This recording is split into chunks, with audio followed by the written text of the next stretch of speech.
嗨，大家好，我是悟空。那我们今天介绍这哥仨呢，就是我的频道经常介绍这3款盒子，分别是来自亚马逊的 Fire TV、来自小米的米 Box S 和来自美国 Teleworld 公司推出的 TiVo Stream 4K。那这3款盒子呢，最初上市的时候都是49美元，所以这3款盒子应该算是同价位、功能又非常类似的电视盒子。有很多老铁反馈说，这3款盒子应该怎么去选购？它们之间有哪些区别呢？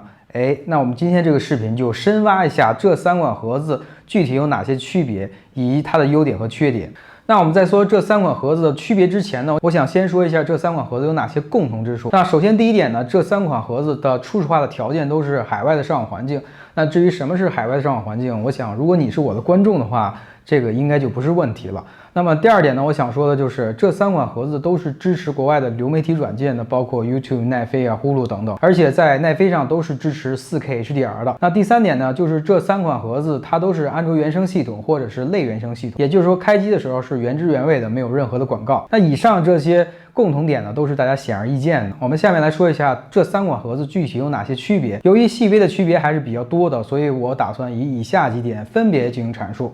好了，那就不耽误时间了，马上开始今天的视频。那第一点呢，我要说的就是外观。这3款电视盒子呢，体积都比较小，一个手就可以掌握。那其中 Fire TV Stick 4K 呢，更像是一个电视棒，又因为英文里的 Fire 有火的意思，所以我们通常管它叫做火棒 4K。那既然是对外观的一个对比，所以我们就应该细致看一下这3款盒子的接口的情况。在视频中你不难发现，火棒 4K 除了电源接口，根本就没有其他的外设接口了。也就是说，如果你不接入第三方的 OTG 的转换线，它是无法直接接入 U 盘等设备的。反观小米这边，虽然说乍一看它的接口是很少的，但是放在这3款进行比较，反而是接口最为丰富的电视盒子。它相比其他2款多了 3.5mm 的音频输出以及 USB 2.0 的接口。再看看2020年最新推出的 TiVo Stream 4K， 虽然说没有 USB 接口，但它多了一个 USB Type-C 的接口，你可以直接接入 Type-C 的 U 盘。当然了，你也可以像我一样花19块钱买一个 C 口转 A 口的转接头，不过依然是需要成本的。很显然，在这一轮的比较当中，我认为小米更加接地气。但是话又说回来，我是不太建议大家用这3款电视盒子去播放本地高码率的视频的，因为它们主打的都是流媒体播放。那顺便说一下，什么是流媒体呢？流媒体简单来说是指将一串流媒体的数据压缩之后，经过网上分段发送数据，在网上即时传输影音以供观赏的一种技术和过程。所以划重点就是它至少是在线播放的，而且是分段传输的，所以它播放的时候并不需要把整个的文件都下载到本地，并且呢码率不宜过高，这可能是跟本地播放最大的区别了。好，那扯远了，我们继续谈其他的区别。第二点呢，就是电源和遥控器。电源方面不难看出，3款电源的额定功率都比较低，其中火棒 4K 和 TiVo 4K 都标配了5瓦的小电源，而米 Box S 则是标配了10瓦的电源。所以显然 TiVo 和火棒更加适合背挂在电视机背面，甚至直接采用电视机 USB 接口进行供电。下面来看一下这个遥控器有哪些不一样的地方。这3款遥控器呢，可以说是各有千秋，其中按键最为丰富的是 TiVo 的遥控器，它总共有31个按键。最简洁的要数小米，只有14个按键，而火棒呢位于中间，刚好16个按键。当然，其实按键的数量并不能代表遥控器体验的好与差。相比而言，遥控器的手感、按键的布局以及特色按键的功能更为重要。手感方面，很多人吐槽3款遥控器里面 TiVo 的遥控器最丑。其实我告诉你，单纯的看外观，也许 TiVo 是最丑的，但如果你握持一下，你就会发现3款遥控器 TiVo 的手感最好，最贴合。3款遥控器背部都有不同的弧度设计，而 TiVo 的细节做得最好，凹凸分明，整个外形像是一颗大花生，因此握在手掌中，五指可以高度贴合，最为舒适。手感排名第2的，我认为是亚马逊的 4K 的火棒，背部是大弧度的设计，但细节一般。排名最后的，我认为是小米的遥控器，边缘采用方形圆直角的设计，因此长时间握持或者稍用力握持的话，边缘还是略显硌手的。再来说说按键的布局，3款遥控器里面设计最简洁的是小米，但是不知道为什么这次小米的遥控器的返回键竟然放在了中心的位置，这让用惯了返回键在边缘位置的用户非常的不习惯，以至于经常调出全部 UI 展示的页面。当你一脸懵逼的时候，你就不得不放弃盲操。像这样桌级的设计呢 ，TiVo 也是当仁不让的。这次竟然把谷歌语音助理的按钮放到了中心的位置，并且按钮比 Home 的按键还要大，所以每次你想回到主页的时候，都会弹出语音提醒。我不得不看一下遥控器，原来 Home 键在左边，不在中间。当然了，我也不能武断的说这样的设计就不好，我只是觉得都已经2020年了，几乎所有的安卓原生 TV 系统都已经支持谷歌语音助理功能了，已经不是什么新鲜功能了，何必把它放在如此显眼的地方呢？难道说使用谷歌语音助理按钮的操作频率要比 Home 按键的操作频率还高吗？好吧，也许这就是人家的设计思路。说到这里，我想你应该得出我的结论，我认为按键布局最为合理，符合绝大多数用户操作习惯的无疑就是火棒 4K 的遥控器了。Home 按键呢位于中心，左边是反馈键，右边是菜单键，几乎是可以盲操的，所以学习成本是非常低的。就算你是宽带运营商赠送的 IPTV 的电视盒子，也几乎毫无例外都是这样传统的布局。第3点，特色按键。火棒的遥控器呢，相比其他2款具备快进、暂停、快退按钮，这3个按钮可以很方便的控制 YouTube 和奈飞的流媒体播放。当然了，优爱腾均不支持。虽然说我不建议你看我的视频的时候经常倍速的播放，但是有此功能总比没有强。再来就是火棒的遥控器是具备菜单按钮的，菜单按钮适用于大部分直播软件，一般可以设置直播软件的一些高级功能。小米的遥控器虽然设计简洁，但是依然毫不吝惜地增加了一键启动奈飞和亚马逊视频的按钮。这样的好处是可以快速的启动这2款 App， 但是小米遥控器这2个按钮的键值呢比较特殊，不能够兼容 Button Mapper 按键映射的这款 APP， 也就是无法继续深度定制这俩按钮了，有一点可惜。这一点也是很多网友给我反馈的，我亲测的确如此。TiVo 的遥控器 ，TiVo 的遥控器增加了数字按键，在输入账号密码等操作的时候，极大的加快了输入的速度。此外 ，TiVo 的遥控器还具备信号源切换按钮 Input， 一键启动奈飞按钮 Netflix， 一键显示奈飞码率按钮 Info， 跳过奈飞片头简介按钮 Skip， 以及自家的 Stream TV APP 等按钮。那以上说的这些呢，都是特色按键，不能单纯的说好与差，最多也就是个人偏好问题。那再来看一下这个硬件参数，由于这个电视盒子的硬件参数是比较多的，所以在这里面我们只挑选比较重要的3个参数，分别是 SoC、内存和存储。大家通过这个表格就不难发现，其实它们3个的参数都非常的类似，只有内存是有些许的区别的。火棒呢是采用 1.5GB 内存，而 TiVo 和小米都是采用2GB 内存。说实话，它们的内存都不大。然后再来看一下这个处理器 ，TiVo 和小米都是采用 Logical S905 系列的处理器，TiVo 呢采用一个比较新的工艺制成的 S905Y2， 而小米则是采用2-3年前生产的 S905X。其实它们的主频都是差不多的，而火棒呢却选择了 MTK 的8695。那它们3个究竟谁的跑分比较高呢？接下来呢，我们看一下这张图，火棒 4K 的跑分，小米的跑分以及 TiVo 的跑分。好，那接下来呢，我们把它绘成图，大概就是这个样子。我们先看一下单核成绩，在左侧呢有盒子的名称，第一个呢是 Fire TV， 它是2018年生产的，它的跑分呢单核是699。虽然它是2018年生产的，但是这颗 MTK 的这个处理器呢，很显然要比后2者呢跑分要高。那 TiVo 是2020年的，它的跑分排到第2，它的跑分是642分。我们再看一下多核心，那多核心方面呢，同样也是这个 Fire TV 这个老大哥呢排行是第1位，2026分。下面呢就是米豹 S 以及 TiVo， 所以大家看到这个成绩可能有点意外啊，并不是说新的电视盒子它成绩就一定要比以前的电视盒子跑分要高。好，那第4个就是初始化的门槛，估计大家听到这个词可能会有一些诡异，初始化还能有什么门槛呢？你就下一步按照提示进行就得了呗。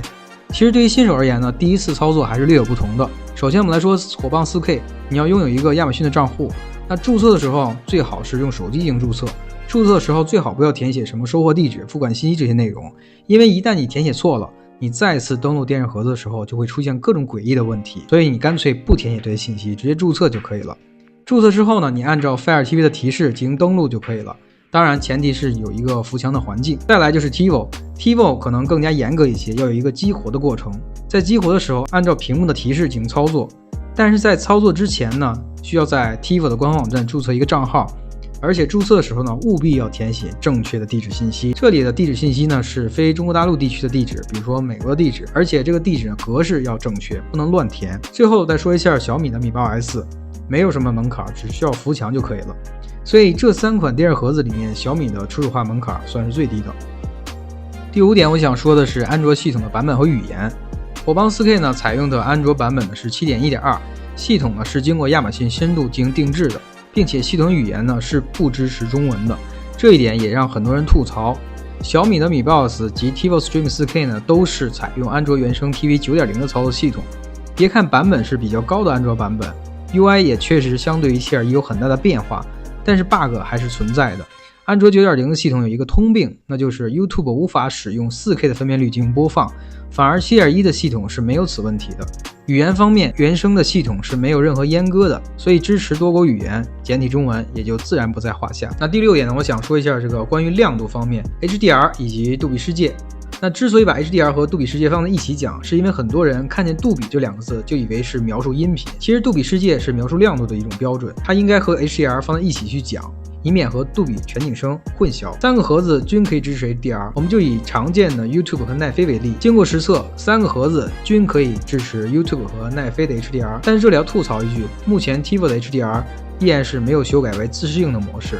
而是开机全程使用 HDR 或者杜比世界的模式。当然后续他们一定会解决此问题，毕竟这已经算是一个 bug。 正常的逻辑应该是，当你播放影片的时候再进入 HDR 或者杜比世界的模式，当你退出影片的时候应该恢复 normal 的状态。杜比世界方面，小米的米 8S 是不支持杜比世界的，其他2款 TiVo 和火帮 4K 都可以支持奈飞的杜比世界。大家都知道杜比世界是一种亮度标准，不仅对电视盒子有要求，实际上电视机才是最大的门槛，要保证你的电视机本身也要支持杜比世界，才可以点亮奈飞的杜比世界标志。第7点呢是杜比全景声，这3个盒子里面只有 TiVo 是支持奈飞的杜比全景声的。火帮 4K 虽然包装上带了杜比全景声的标志，但是应该指的是自家的亚马逊视频吧。反正我实测火帮 4K 是无法点亮奈飞的杜比全景声的。说到杜比全景声，很多人都会吐槽这个功能可能没什么用，如果你家里面的音响不给力，光有一个标志没啥用。我觉得这部分人说的还是有一定道理的。相比而言，可能你家里面有一套 5.1 或者 7.1 声道的组合音箱，可能更加实际一些。当然我也不能排除有的人家里面使用的是比较高端的电视机，它的音响效果本身就很好。虽然说很多人吐槽我没有高端的组合音响，并且应该入比较高端的功放等设备，这样才能尽显声音之美。但是如果真的入了，可能还要入比较高端的收音设备，想想就肉疼，还是算了。那音频的测试我确实没有这个条件测，你不原谅我呢也没得选，因为你可能选不出像我一样死磕电视盒子的中文区 UP 主吧，哈哈。那第8点我想说的就是主页界面的画质和调色。我们这里说的画质呢，并非是用专业仪器进行测试的，什么色域啊、色阶我都没法测试，所以我只能用我的火眼金睛进行粗看了。虽然是粗看，但对比之下依然可以看出区别。3款盒子里面，我认为火帮 4K 的 UI 操作界面是极好看的，有时候你甚至已经全然忽略了它是英文的操作界面。超高的对比度、扁平化的设计、清脆的切换音效、极细的字体，让你一下觉得火帮 4K 的画质可真棒，似乎已经忘记了它是基于安卓 7.1 的系统进行深度定制，反而更像是一个独立的系统。相比而言， TiVo 和小米的操作界面就比较普通了。我不得不说，也许火帮 4K 是胜在优秀的调色和 UI 设计上。TiVo 和小米都是安卓原生 TV 9.0 的操作界面，由于 TiVo 全程采用 HDR 和杜比世界模式的 bug 还没有修复，因此在一些不支持杜比世界和 HDR 的电视机上会显得发灰，这就更加影响主页的美观了。而小米带有 HDR 转 SDR 的功能，所以我想小米应该不会出现此问题。再来说一下比较严肃的问题，就是他们3个盒子有一些共同的缺点，那就是他们的内存都偏小。请允许我吐个槽，都已经2020年了，各位厂商大大，为什么还要标配 2G 甚至 1.5G 的内存呢？真的是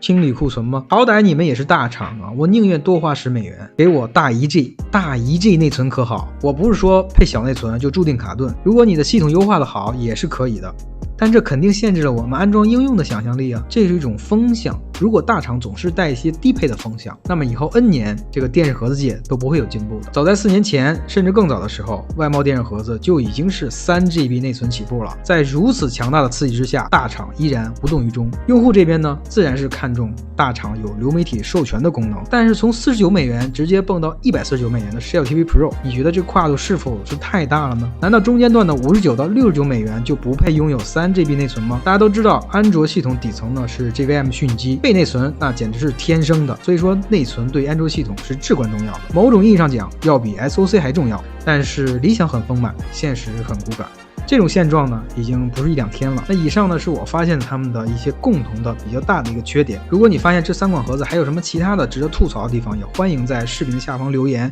OK， 那以上呢就是我关于这3款盒子细微区别的一个小小的总结。希望你能够 get 到。那这3款电视盒子呢，各自有各自的优点和缺点。我们先说一下这个米爆 S 吧，我认为是这3款盒子里面最容易上手的，就是它初始化是没有什么任何门槛的，只需要一个腹腔的环境。然后这一款 Fire TV 呢，我认为是这3款盒子里面画质是最好的，无论是 UI 上还是实际的播放体验。然后 TiVo 呢是这3款盒子里面支持的标准最多的一款盒子。那这3款盒子你究竟应该怎么选购呢？就看你自己家庭的一个设备了。如果你家庭的设备只是普通的电视机的话，我觉得这3款都是可以的。那如果说你的家里面的电视机是杜比世界、杜比全景声这些标准都支持的话，你可以选购 Fire TV 或者 TiVo。那当然了，以上这些电视盒子呢，只是我今天频道中介绍的比较便宜的电视盒子。就是流媒体电视盒子可能49美元算是一个最基础的线，再往上还有高的。当然了，除了这3款电视盒子，可能最近还要推出新的电视盒子。如果大家感兴趣的话，我也可以把它买过来，然后做一个测评。那好了，那今天视频如果对你有帮助的话，欢迎点赞、转发、投币。我们下一个视频再见。UP 主最满意的电视盒子是什么？哈哈，当然是下一个。